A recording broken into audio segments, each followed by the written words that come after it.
Hello, and welcome. Today we're going to be talking about the brand new crime drama on Netflix called Murder Among the Mormons. It is a 3-episode series about Mark Hofmann and the bombings in Utah involving the Mormon Church, so buckle up because this story is intense.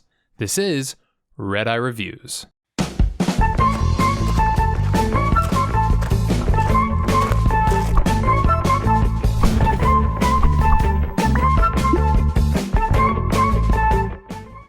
Now, as I mentioned, this documentary series is only 3 episodes, so it's a fairly quick watch. If you like Netflix crime dramas, this is another great one for the collection. I'm going to start with a full disclosure of the series and then move on into more detail afterwards. There isn't really a way to talk about this without giving away all the spoilers, so if you don't want it spoiled for you, go watch the series first and then come back.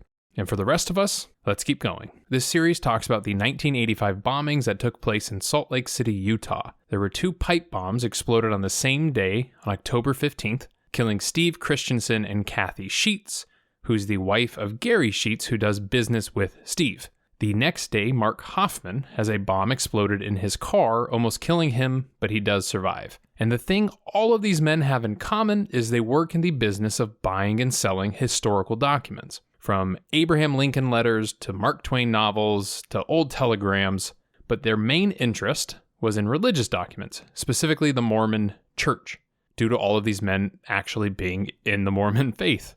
Mark Hofmann discovers a letter that is famously named the Salamander Letter.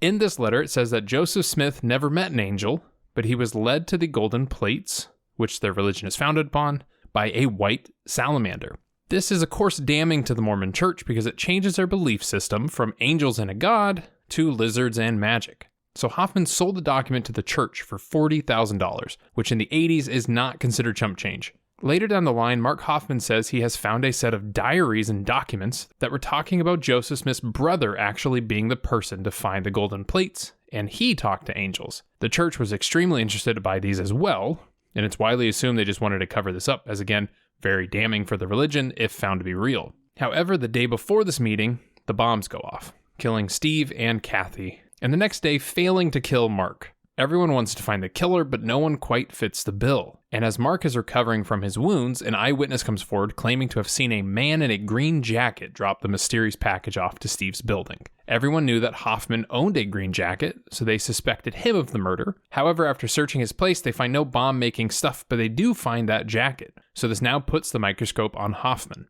The one piece they're missing is they don't have a motive as to why he would do such a thing. So they go back through their evidence and they find a record of a business transaction with a man called Mike Hansen. They learn it was to buy zinc plates for like printing basically, and it was marked Deseret currency, which is something that Mark Hofmann works with frequently in his business. So now they believe the documents could be forgeries, and this would give him a reason to kill. This gives him his motive, as maybe he would want to kill people who knew about the forgeries. So they locate the zinc plate and they learn that they were in fact used to forge a specific document that Hofmann was recently trying to sell to the church.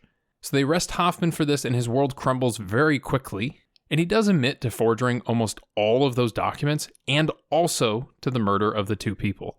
He asks if he can get a pardon if he tells them how he forged the documents. So he then reveals his insanely complex methods he used to trick everybody.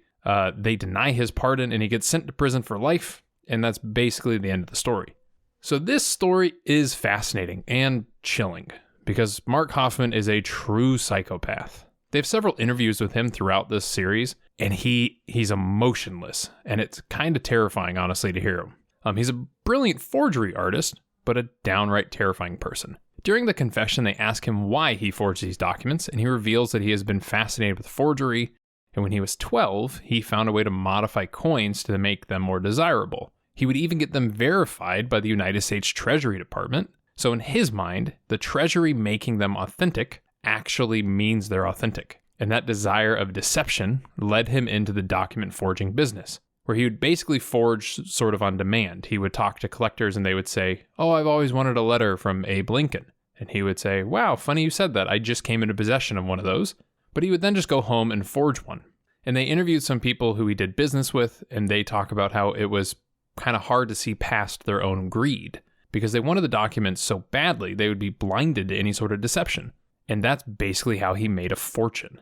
And when they asked him why he specifically targeted Mormon religious documents, he just said it was an experiment to see how much of the Mormon religious history that he could personally alter. And he would get pleasure watching the head of the Mormon Church, at the time Gordon B. Hinckley, talk about these documents as solidifying their religion and being legitimate and building their history. And he knew he made that. And he got swept up into his own greed of forgery, and it led him to a terrible mistake, because he said he found a series of documents called the McClellan Collection. In this collection, it states Joseph Smith's brother was the one that talked to the angels and found the plates, and Hofmann claimed to have several diaries to prove this. But the amount of interest in these documents was far greater than he had anticipated, and he didn't really have the money, the time, or the means to forge everything he claimed to have, so he resorted to kind of Ponzi scheming different collectors and people he's worked with, asking for money to purchase documents so he could then sell those or trade those to make even more money. But the truth is, he didn't really have a way to do this, and he got buried in his own dealings, so he knew he was in trouble. And it boiled into a moment where he said, somebody has to die in order for me to get out of this trouble. And it's kind of hard to watch, because at one point they interview his friend, who was with him the day before the bombings, which is the same day he built the bomb. And he said that Hofmann was happy, energetic, playing with his children, full on knowing he was about to kill people the next day. And when they press him even further on the reasoning for the bombs, he said the first one was to kill Steve Christensen, because he was pressuring Hofmann for the McClellan Collection, and that the second one, the one that killed Kathy Sheets, was just a diversion. He said he didn't care if that bomb detonated or not, and he actually rigged it so it had a 50-50 chance of exploding. And in his own words, he says, it was almost like a game I was playing, and that's chilling. And to tie it up, the final bomb in his own car was a failed suicide attempt that he made after the fact that the first two went off. Not because he felt guilty, but he just wanted to protect his own name and legacy and kind of protect his family. That third bomb was originally intended for one of his partners he did business with, and that guy just never went to the office that day. Now, this goes without saying, but Hofmann got life without parole. He was, however, spared the death penalty. And now the two men that cracked the forgery case were George Throckmorton and William Flynn. And they knew something was wrong with these documents, but they had a very hard time discerning what that issue actually was. And even sent the documents to the FBI, and they claimed they were authentic. But the key piece that cracked the entire puzzle and got Hofmann to admit to everything he did was with the ink. They noticed the ink on every document Hofmann handled had cracks in it, while older Mormon documents that Hofmann never touched had no cracks in the ink. And during Hoffmann's confession, he told them about his process, and despite claiming to be a novice himself, it was insanely detailed. The first thing he had going for him was his ability to copy handwriting, which that's obviously the crucial part to forgery. But now to make the ink look old and sunken, he would put the paper on a screen, and he used a vacuum from the other side to suck the ink lower into the paper, which gave it this browned, aged look. He would then put it into a fish tank that he wired with salt water and electricity to create ozone in a small container, giving the document that environmentally aged effect. And finally, he would use aging chemicals that he bought from a hobby store to give the paper and stamps that weathered look. It's an insane process that he went through, but his only flaw is in this ink. To give the ink the oxidized look that he needed, he would apply heat to it with an iron, but that process cracks the ink, and that's it.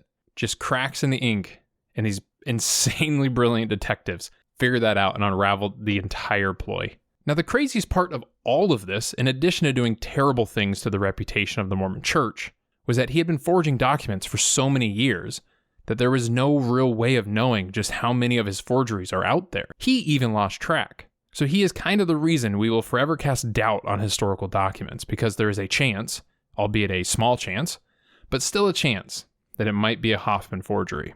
The kicker to the end of this story is while in prison, Hofmann attempted to kill himself with sleeping pills, but when he passed out, he landed on his arm, and the blood circulation was cut off. And when he was found, he was revived, he lived, but his arm was basically dead. So the weird irony is that he will never be able to forge documents again, because his arm that he writes with is no longer functional. And he is in prison to this day. Now, there is a surprising amount of detail and information that they get packed into 3 episodes. And I've told you the main story, but there is really a lot more to it. So if you are interested, go check it out on Netflix. I found the whole thing to be super interesting, really chilling. They have a ton of audio of Hofmann talking, and it's dead. There's no emotion. There's no remorse. There's no guilt. So you have to be in a right mood to watch something like that, but if you are, it is worth the watch. Netflix has created yet another very enjoyable series. As with my Cecil Hotel review, I won't be rating this as it is a real story, and it just doesn't feel right to do that. So with that said, thanks again for watching. I hope you enjoyed it. Well, I hope you enjoyed it as much as you can enjoy a review about a murder documentary. But with that, please make sure to subscribe, comment, and like. We will see you in the next one on Saturday. It will be much happier, I promise you. And until then, stay happy and stay healthy.